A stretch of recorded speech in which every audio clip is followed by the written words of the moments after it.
So we're I got live. it like 3 weeks later. Right. Ms. Wilson, can you lead us in the pledge, please? I pledge allegiance to the flag of the United States of America and to the republic for which it stands, one nation, under God, indivisible, with liberty and justice for all. All right, the 16th meeting of the Monroe County Board of Education is called to order. Everyone is present. Number 4, please. I recommend approval of the agenda. I would ask on consent agenda number 2, C1, should be bus 3524. Okay, you've heard the superintendent's recommendation. Is there a motion? So moved. Is there, okay. Any discussion? Not hearing any discussion, all in favor, please say aye. Aye. Any opposed? That passes 5-0. Communications superintendent's update, please. Yeah, just a few things. Donnie might talk about it a little bit when we get there, but with Mineral County Days are next week. Looks like our schedule's pretty much built for that week, so it'll be a busy couple days when we go down there. I know our kids are excited, and I believe, we try to give little gifts or favors out, and Franklin Middle School has been helping create those for us, so I'm anxious to see that and really appreciate their help. We had a good meeting last week. Donnie and Mary Jane and I with our transportation or our maintenance department to discuss our, I guess, state of the county with regard to our infrastructure, the different needs that we have there. And as you may or may not know, prior to our project at Kaiser Middle School and the new school, we've gone 20 plus years without any major projects in the county. So we have a lot of needs that are either needs now or needs in the future. So that we had good discussion there, came up with some good exploration and planning to see what kind of options we might have from a lease purchase opportunity, to get to see what things might look like and how we might be able to get more done sooner for our facilities. And most of those facility needs center on HVAC, roofing, and things that I would put in the security realm with regard to cameras and safety. So I've asked one of the companies that does lease purchase to come speak at a board meeting, to come explain a little bit what that might look like and how that might work, just to give us an idea of how that process goes. Weather's been a little bit better. We had 4 weeks of school last week, which was awesome. I'm hoping we do this week, but not looking real good starting tomorrow evening. So we'll do what we have to do there. That leads me into school calendar. We're going to start getting those scheduled. As far as we have to do the 2 hearings, Kara, so we'll have to put that in our calendar for might not be the next 2 meetings because of the lag time we have to have for the advertisement. We'll get those meetings done. In the meantime, I'll do the survey that I always do. I'll even have some few adjustments to it as we've had a little bit different year this year. Do everything we've got to do to get that calendar done and approved before May 1. Generally speaking, we kept our calendar pretty constant, so I don't foresee much change compared to what it was this year or previous years. So academic achievement, a couple things. We got our statewide NAEP results, and the NAEP is a national test that is taken in grades 4 and 8. So this would be our current 5th graders and 9th graders who took this last year. So just some basic points. Our 4th grade math was higher in 2024 than it was in 2022.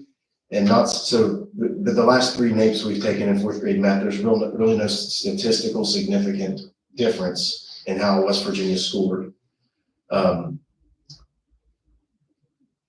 Let's see, and those students would have been in 1st grade when COVID hit, and 2nd grade for that first full year. So that's one of the groups that we're watching pretty closely because 1st grade is such an impactful year.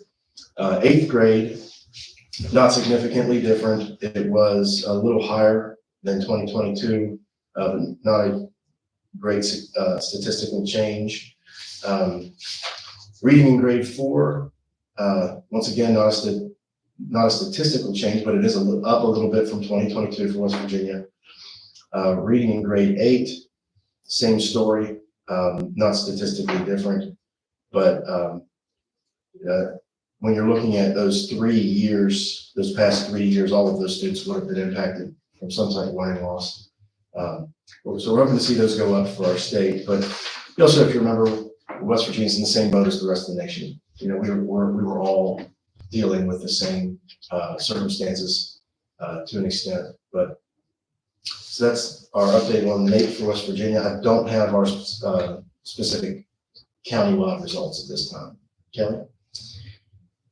Just wanted to let you guys know, we have a very active Science of Reading team, which is a big push in the state as far as academic achievement.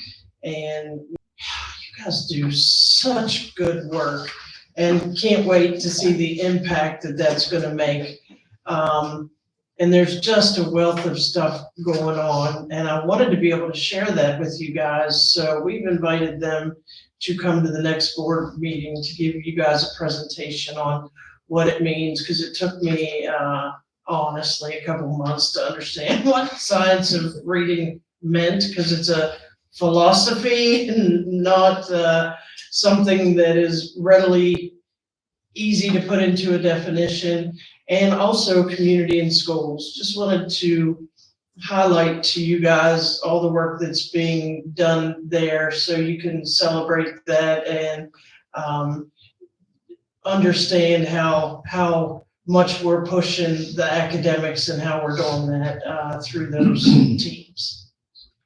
Yeah, Science of Reading is, like she said, it's not easy to say this is what it is, because it really, at its basis, is training anyone who teaches reading to be a doctor of reading, so to speak, that you're not just going to look at every student who struggles as they need this program. You know, the doctor's office doesn't give everyone a shot of penicillin. They look at every patient differently. The different diagnostics they do tell you different things. You take your blood pressure and get your weight, and that might tell you that we need to do a blood test or whatever else it might be. So it's kind of like that in a way, but it is it's very, what was the term I'm looking for? It's, And here are these, yeah, this wealth of evidence-based practices that we want you to use. It's not a package deal. It's here's all of these things. We're telling you to do this, this, and this, but choose from this and what suits your needs the best. And we have jumped on that, and Jackie Beverlin is heading that and has done a tremendous job. And in fact, we have a training this week through that committee on dyslexia. So they meet monthly with principals and SISs and I just said principals and admin, they're the same thing. And some teachers, and have really taken off and are really looking forward to a couple of years seeing how the third grade scores improve. and this is our first year with a reading coach as well. So that's been extremely impactful for us. Mrs. Levy. Yeah, she's great. And she went through the same training 10 years ago in Grant County, because we did it in Grant starting in 2011. So she's been through that before. So hopefully we'll see a return on that investment. And, every test is a reading test. You know, when you look at our science scores or our math scores, if you're a struggling reader or reading below grade level, it's going to be difficult just to get through the question. So usually as reading goes, so goes everything else. So we're looking forward to good returns. That's all I have. Great, thank you. All right, we're going to board comments. Start with Mr. Ashby. First, I want to thank Troy, the maintenance staff, Mary Jane, all of them for getting together the other day and doing that. I think we accomplished some things there. Hopefully get on a good thing there. We believe it was a good meeting. I was talking to Johnny there today. He's already got a head start on some things. He's got a lot of things. I think he said the engineer's supposed to meet with him up there about Kaiser next week. So that's good. I think we'll get some things moving, and I think it's something we greatly need in this county. We gotta get ahead of things, that's what I'm getting at. I will get into a couple things. One, I mean, I think you may have brought this up, I don't know, did you bring up about the stacker compiled the list of best counties to live in West Virginia? Have you brought that up yet? I don't think I brought it up here. Okay, and then Mineral County, we became number 12. Mineral County is the number 12th best county in the United States to live in. Top schools was Elk Garden with a grade B plus, Frankfurt Middle was a grade B, and Frankfurt was school was a grade B minus. So we ranked pretty good in that out of over ranking 1,165 counties they ranked. We ranked number 12. I think that's great. I just want to bring that up that, you know, I seen it posted and I brought it up here so I could read that, but it was great that we have 3 schools that's our top schools. It's amazing to me that my wife has told me that she's got a student who come from South Carolina, why they chose Elk Garden. There was one from out west somewhere that they chose Elk Garden to move to. Why? We don't know. Why Elk Garden? I will never know. And I can't answer that, but you know, it's great that we are being recognized on that. I didn't really see that. It was one of that one. But anyhow, the next thing I'll get into is I brought up about the cook. The last 3 days they haven't had a cook again. It did pee me off a little bit that the kids' lunches were hauled up on our box truck the other day. I'm not too happy with that. That was, you know, that's. There was a day when our person who was taking them couldn't do it, and our directors who normally do couldn't. But they're in heated. I get that, but still, hauled up on a box truck, that to me is, you know, I mean, I wouldn't want my lunch hauled to me in the back of a box truck. We're still struggling with the cook up there. I understand we got a lady down here at New Creek that's volunteered to go up there and help out, but we're saying we can't do that because of the systems. Somehow we got to figure out if she wants to go up and help, we got to figure out to get her up there because Tab has been going in the mornings and she should be getting paid overtime for this because she's been going in early to make sure the kids have a hot breakfast. I think 2 other ladies have been helping out through the day. I think they've been pulling them from their aid positions to make sure, help with the lunches to make sure they're getting their lunches out. Don't quote me, I think it's Katie and Julie. But these people should be compensated for what they're doing. They're stepping out of their other jobs and helping us out. I mean, I don't think they should have to. I think we should somehow be, I know Becky's went up the last 2 days. And I get that we can't find anybody, but when I'm understanding we got a lady down here that offered to go up and help out, and we keep saying she can't do it because of our system, there's got to be a way we can get her up there. I mean, if she's offering to help out, we need to do that. I can explain that one to you later. I mean, I get it, I've explained to me, but if we got people that's willing to call around and try to find out if she can go up, you know, I get all that. We need to get help up there. We can't have people, we're pulling away from, we're ranking, we got a good ranking there of our kids, and that's why I read that. We got a good ranking. But if we keep pulling our aides and our teachers and our principal and everybody out to cook up there, we ain't going to keep that ranking. That's what I'm getting at, is we've got to somehow get help up there. And I was also had a phone call about we called people in on their day on the holiday, and they're supposed to get paid overtime or get paid for that something, and they said they're not going to. So I just want to make sure that that's all being taken care of, because I'm bringing it out of because everybody's asking me, and I want everybody to hear that we're covering it, because they should get paid if we call them in on their day. So, but again, them ones at Elk Garden, I will be very frustrated if they're not getting paid for going and helping us when we're in a bind. So, and speaking of Mineral County days, I did get a confirmation that our DHHR meeting is at 11 o'clock on that Wednesday. Same time as the Commerce meeting, but I figure we'll be going to the DHHR meeting. They finally got back with me today with all the changes, and that's the problem right now. Everybody changing down there, there's all new people. It's hard to, everybody's changed. Everybody I met with last year is not even there now. So it's hard to get meetings set up, and I think you know that. But that's all I have. Just want to bring them up.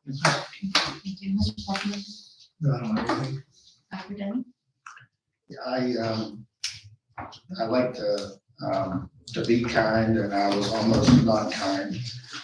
This evening, I was irate after the 20th of January when one of the proclamations included canceling Black History Month.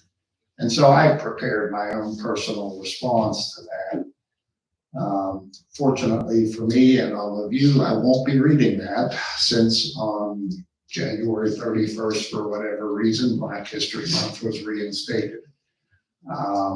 And so I will just say that I just increase awareness. I'm aware of a club group at Kaiser High that's main purpose is for racial understanding, racial awareness, and what it's like to be a minority. The advisors to the group are Rebecca McCauley and Stephanie Stephen.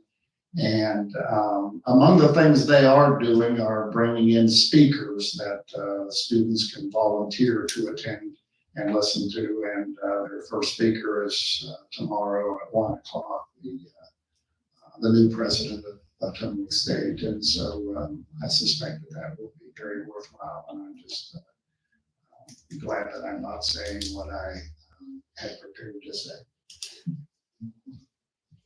Thank you. Mrs. Curry?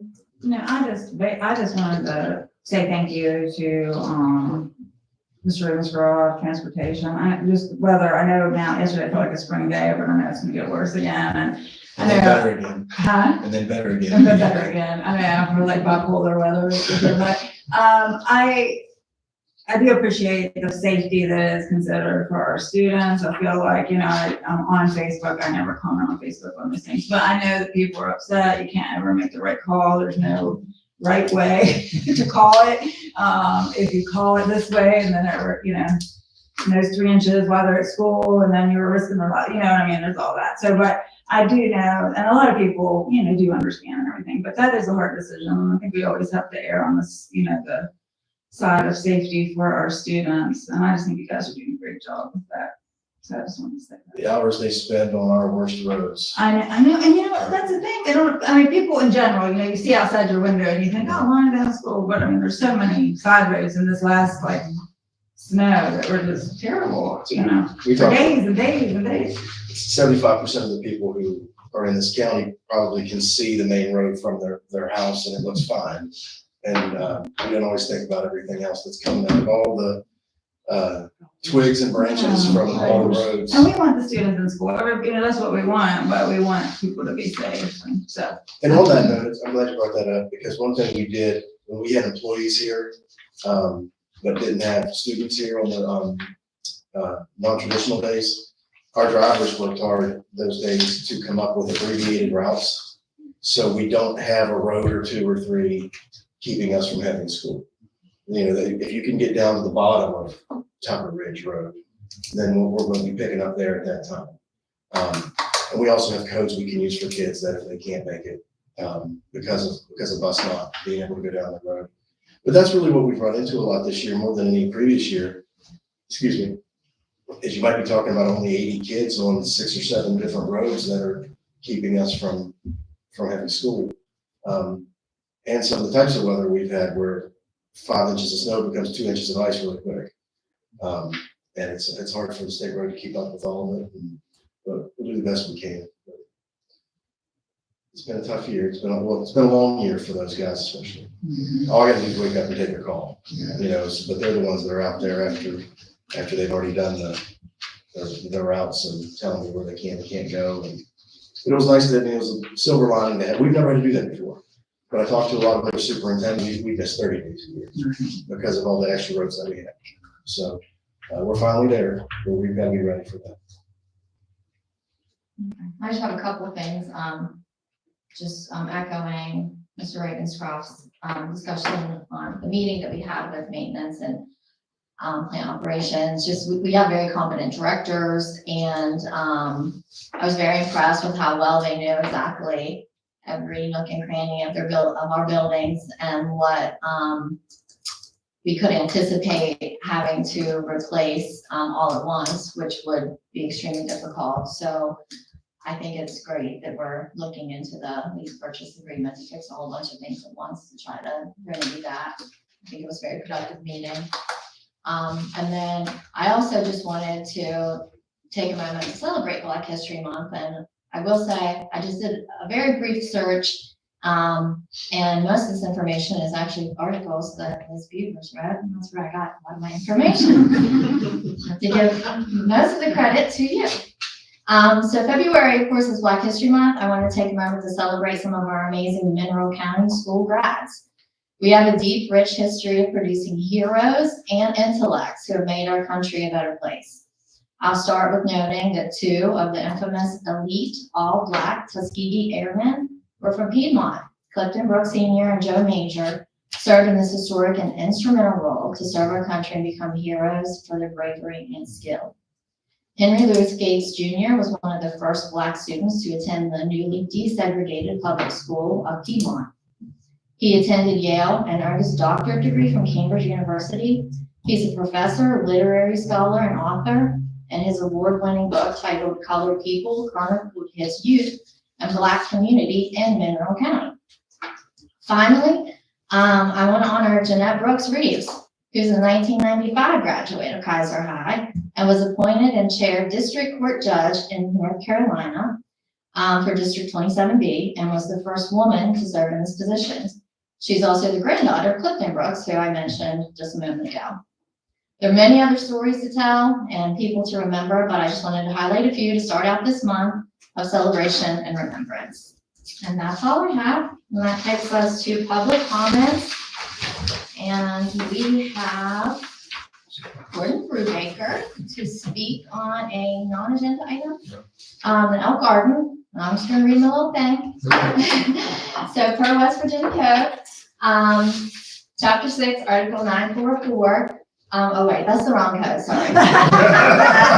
Don't put her on that. Yes. For West Virginia Code 6-98-3.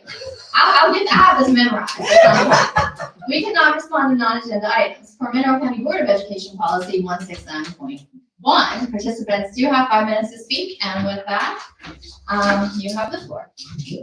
Thank you. I appreciate Donnie bringing up the Elk Garden situation because I was bringing that up today. And one of my concerns I expressed to Troy earlier, not tonight, but I think last meeting, of just the personnel problem of being able to transfer people or get people to go from one school to another in a moment of emergency or crisis. I know we're working on a full-time term solution for this.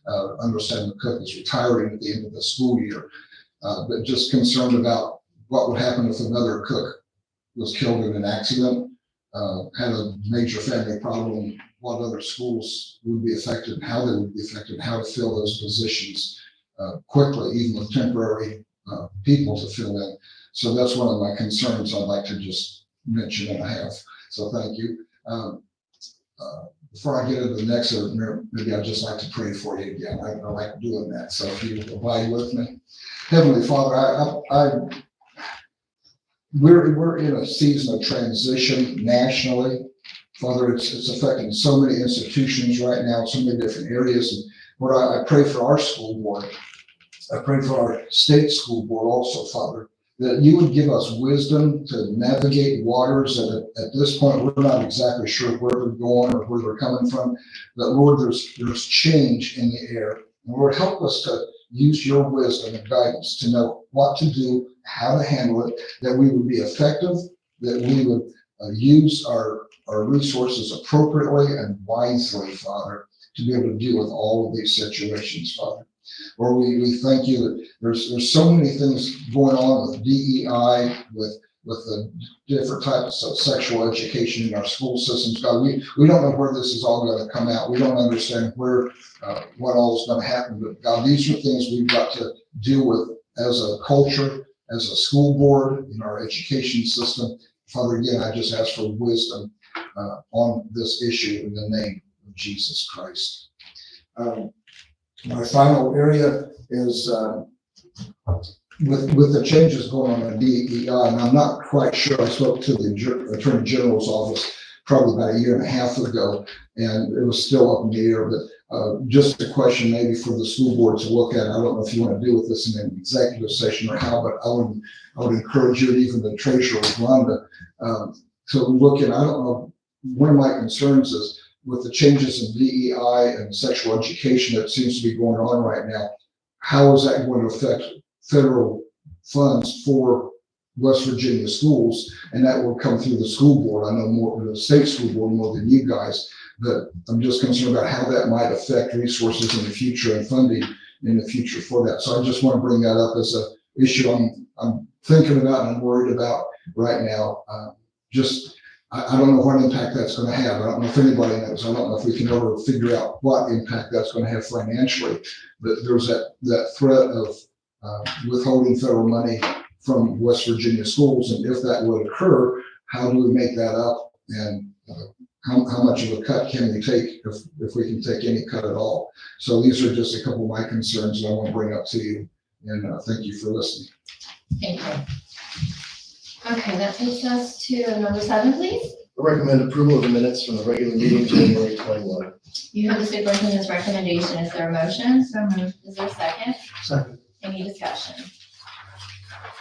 Not hearing any discussion, all in favor, please say aye. Aye. Any opposed? That passes 5-0. And that takes us to discussion, finance budget, A, please. Treasurer's report for the month ending December 31.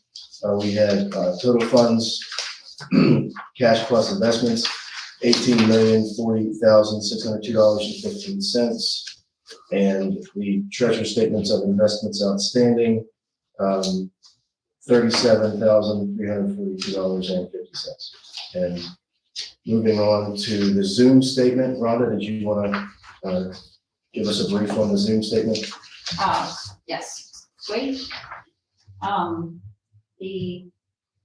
Turn us to the first page after the title page. I made a few talking points to point out. This first page is a summary of all the funds, where the pages following are detail pages. Oh, do you still have these? Do you have this? That's in the packet. I was just pointing to you. Oh,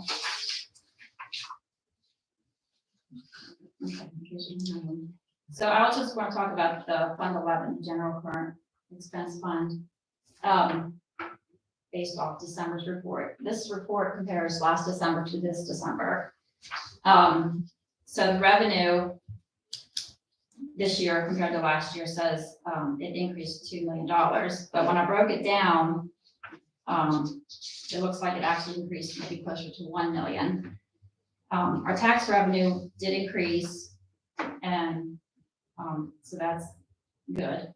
Our interest increased, and that is because our interest rate is higher, and since we're starting to invest, we also have that additional revenue, and then this will continue to increase because we are investing in a different type of fund, which will have additional more money with a higher interest rate. So we'll see that here coming in the next couple months. That was very encouraging, the treasury note report that you provided. So And then our state aid went up 983,000. This isn't just salaries, it's our salaries, our bus allowance increased, and our step 7B for technology increased.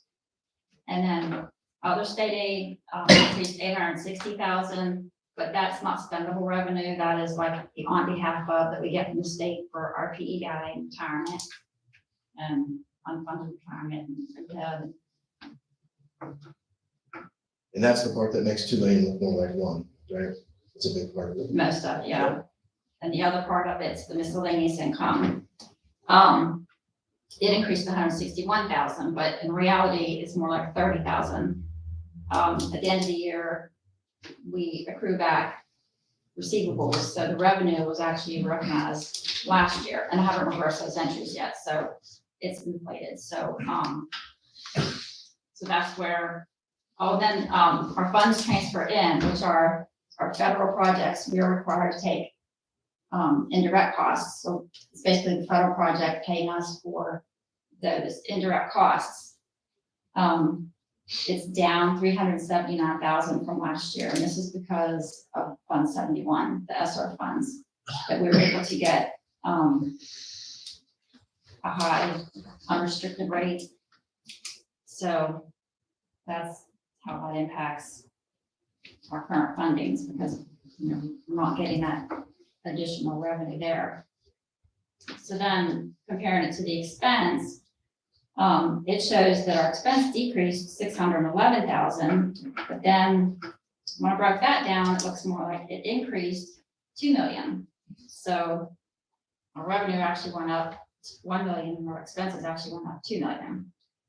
The salary benefits increased $1.2 million, and, you know, state aid covers some of that, but then the county must pay for the salaries and benefits that exceed that. The repairs and maintenance, right now, decreased about 84,000 from last December. Our contracted services, which, basically were our new security systems or cameras that were the new ones we coded to this section, decreased 64,000. Our electric increased 175,000. So I looked at that in a little more detail. We're still paying on the closed schools, and it's only about 10,000 less than last year. Last year's electric at this time was about 31,000. This year it's 21,000. And the new school, electric so far we paid 95,000. And that should be a high number comparatively, because a lot of that was while they were still doing construction related activities, which used a lot of power. All the heaters that are plugged in and everything else. Right? Seriously. When you think of everything that goes into a construction project, they use a lot of power. Our equipment decreased. I didn't get a chance to look up to see what that was, but it went down about 173,000. Our bus replacement, it shows a decrease, but we haven't paid for the buses yet, so we just ignore that. And then the transfers out, we ignore that too. It also shows a decrease because I had booked the entries last year. I haven't booked them yet this year, so there's nothing to compare. So the transfers out will be the county sponsor that goes to child nutrition, and then some of the funds to the policy councils that come out of state aid. So just, you know, keep you guys in the loop so you can keep watching this. And so it's all summarized on that first page, and then if you look back on pages behind that impact in the report, it breaks it down by like category. So I'll give you this each month, so we'll do this each month so we can stay on top of how the our numbers look. I want to aid you in your decision making. On the closed schools, we don't want to get into it right now, but we're getting anywhere on them. I know, I hear Wiley Ford is good to go, I hear it's not. Where we are right now with the two schools that we're looking to offload, I'm still waiting on the final, what do you call it, the survey, all the surveys of those buildings, where we were looking to subdivide the schools from the properties, so we can still have the properties as parks. We're still waiting on that back from RK&K. Once we have that, we can move forward.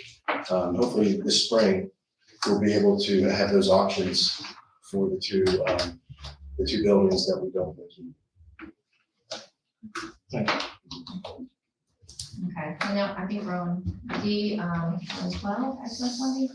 Yes, I don't have any handouts, but I just want to go over Fund 12 is a fund that's dedicated to the excess levy funds.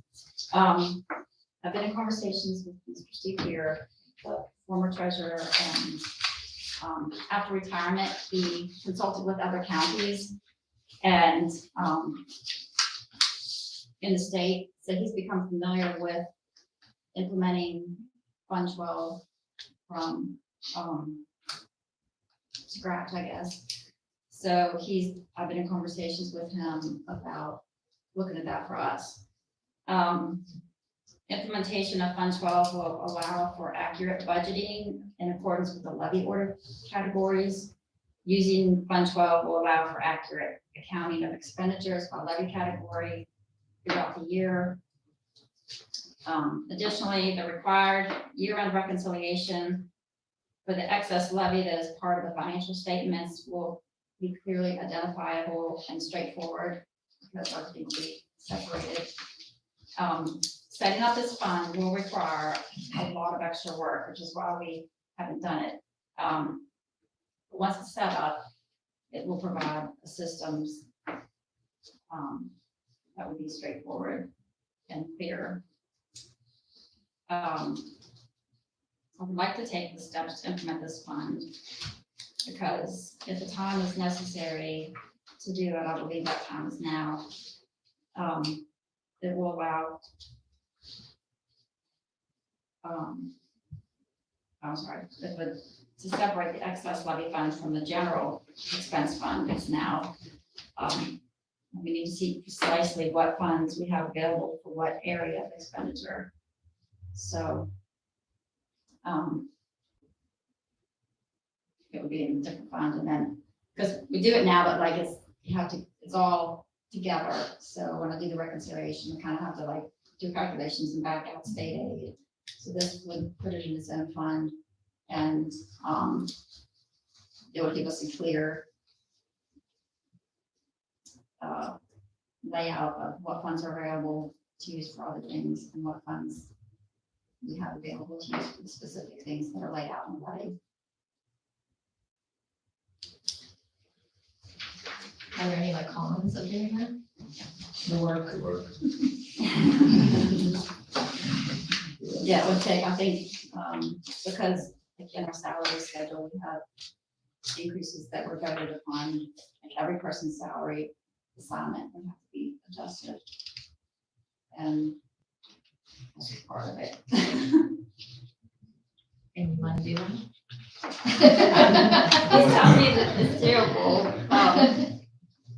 There's certain things that, in certain categories where I know we have it that way because of the levy. And I'll just use an example, block scheduling at the high school, right? If we didn't have block, if we didn't have the levy, we would have block. And that's one of the things that's hard to show in budgetary reports is that we're paying for 1/8 of every high school teacher. If you look at it that way, then when you look at that curriculum section of what we're doing in the curriculum, that's one of our biggest categories. That's a big part of what it does. It's not necessarily just paying for these 4 people or these 10 people. It's a piece of everybody when you really break it out. That would be the complicated part, I would think, when it comes to anything that's tied to personnel. Because it's not as simple as saying we hired these 10 people at each high school because of the levy. It's not necessarily like that, but we could probably come up with a way to do it. That's the part to me that sounds like it would be, if we're talking about what we spend in maintenance above and beyond, I think those would be a lot easier to track and keep track of, or in transportation. But when it gets into anything that's personnel related, it's going to be more difficult, but we can probably figure out a way to represent it. So I thought I could try it this year. If it ended up being a big task, it might just be a longer project. What might happen as soon as.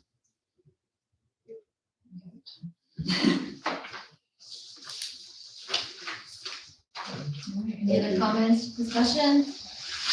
Okay, we'll go ahead and move to the green sheet to personnel. C1, please. I recommend approval of the placement of Susie Clark at tenor aide attendant. Initial placement effective for middle. You heard the superintendent's recommendation. Is there a motion? So moved. Is there a second? Second. Any discussion? Not hearing any discussion. All in favor, please say aye. Aye. Any opposed? That passes 5-0. D1, please. Okay, so I recommend approval of the following vacancies as previously approved for our summer programs. Eric Miller, site coordinator countywide, Charles Ballweir, social worker countywide, Summer remediation teachers, Robin Swambo and Pamela Thompson. That's at Frankfurt Middle. Summer remediation at Kaiser Primary, Beth Hardy, Amanda Holland, Angela Seuss, Janelle Thomas. Credit recovery at Frankfurt High, Robonica Davis, Lori Kenny from Gay Vermont, Melissa Skidmore. Credit recovery at Kaiser High, Tina Chantal Cook, Amy Driver, Stacy McClintock, and Tina Stevens. Elizabeth Clark, parent coordinator, Frankfurt Middle, Erica Watts, 3 for Energy Express at Kaiser Primary. Amy Riggleman, Cook 3, Energy Express, Kaiser Primary. Lana Kephart, Cook 3, Energy Express, Kaiser Primary. Catherine Boyce, Cook 3, Energy Express, Frankfurt Middle. Brittany Bowman, Cook 3, Energy Express, Frankfurt Middle. And school bus operators for Energy Express, Ralph Grady, Hannah Piles, Dave Riggleman, and John Riley. Okay, you heard the superintendent's recommendation. Is there a motion? Is there a second? Second. Any discussion? Yeah, just tell me, I see the James Brathwaite with the custodian thing. Energy Express has always been a burden, if you will, for the custodians, and we have not, to my recall, listed custodians as us kind of taking care of above and beyond what their regular day is. Can you help me understand, are we doing something a little different? Or? I think it's because it begins after his regular contract days end. So they have people that are there, went through some Energy Express, some of them there the whole time. Right. This adds an extra one when his contract days are up. So if his contract days end on June 15th, it'll cover more days while Energy Express is still there. Okay. It just adds, because It's a good idea. I just, yeah, I don't.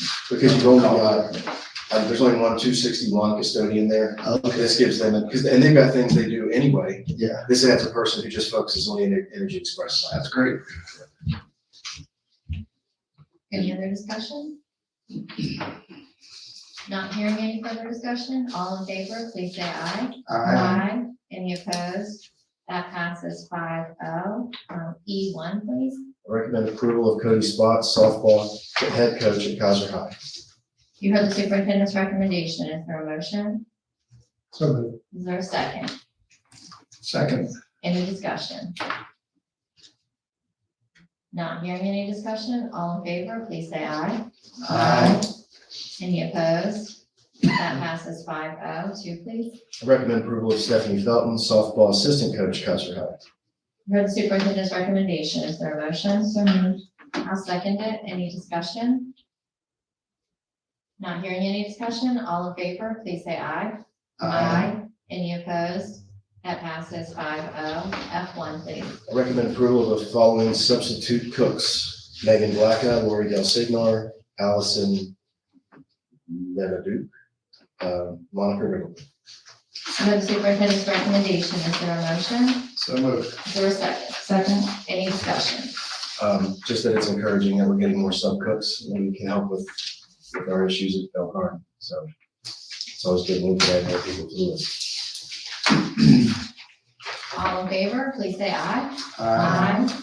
Any opposed? That passes 5-0. 2, finance budget A, please.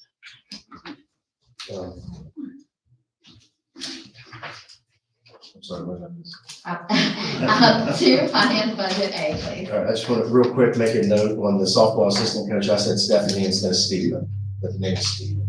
Okay. So just to clarify that. Excuse me.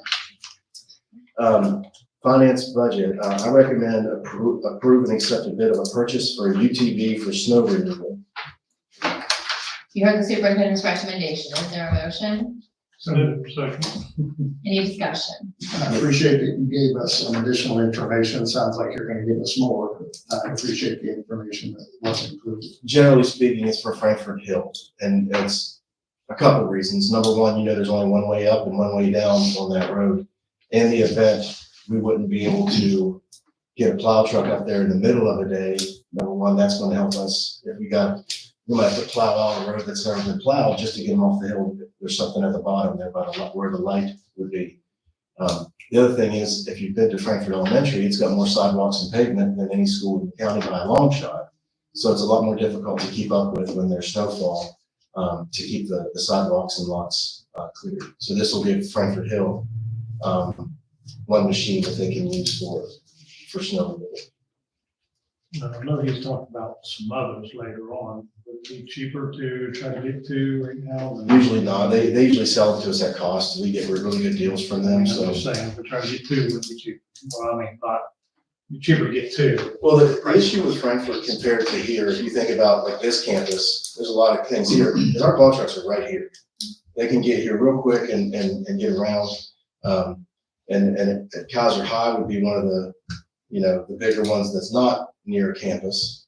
That would probably be the next consideration, just because of its distance away. But Frankfurt's not near our base camp, and it's, you got 3 big schools up there, so it just is the most needed. It's something we actually talked about even when the project began, to try and keep the lot cleared so they could keep working. But we had a really easy winter, thank goodness, last winter. So, yeah, there's talks of looking I was just wondering if we're willing to go if we could get some better prices. Honestly, in my experience, because I've done it in other counties, is the places we go to are very generous in the sense that they might give us last year's at their cost and help us out. So I don't think there'd be necessarily. Just advantage. on it. Yeah. This will come out of carryover into reserves. Any other discussion? All in favor, please say aye. Any opposed? That passes 5-0. 3A, please. I recommend approval of the consent agenda. You heard this, 3A. 3A. Oh, I'm sorry. I recommend approval of the Mineral County Pre-K Head Start Policy Council minutes and financial reports. Okay, you heard the superintendent's recommendation. Is there a motion? So moved. Is there a second? Second. Any discussion?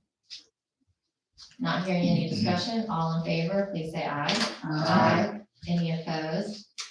That passes 5-0, and that takes us to the consent agenda. I recommend approval of the consent agenda. You heard the superintendent's recommendation. Is there a motion? So moved. Second. Any discussion?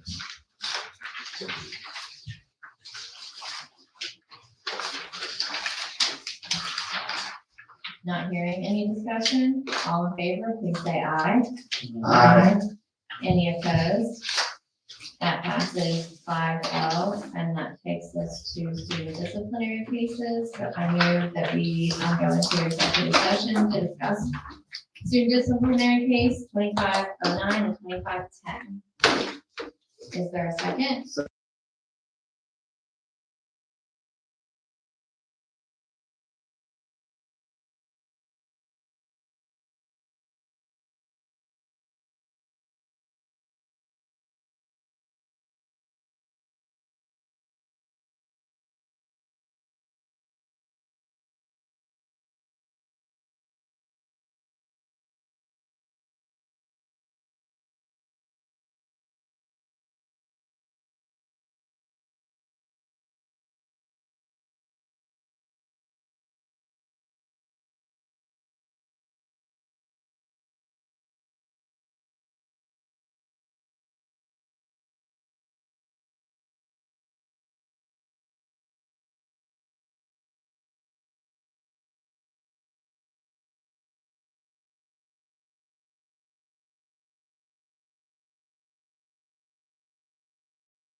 sakes. Yeah, I will, Okay, we're back in open session and, do you have a recommendation for student disciplinary case? For case 25-09, I do not have a recommendation. Okay, do you have a recommendation for student disciplinary case 25-10? For 25-10, I recommend, 1 year of expulsion to the, day program, with the ability to return to school starting next year, based on attendance, behavior, and academics. Okay, you heard the superintendent's recommendation. Is there a motion? Second. Any discussion? Not hearing any discussion, all in favor, please say aye. Aye. Any opposed? Motion.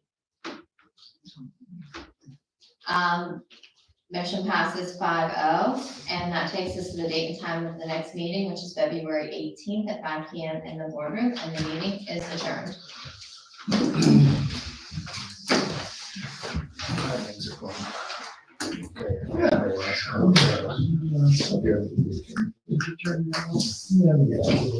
Yeah. Yeah.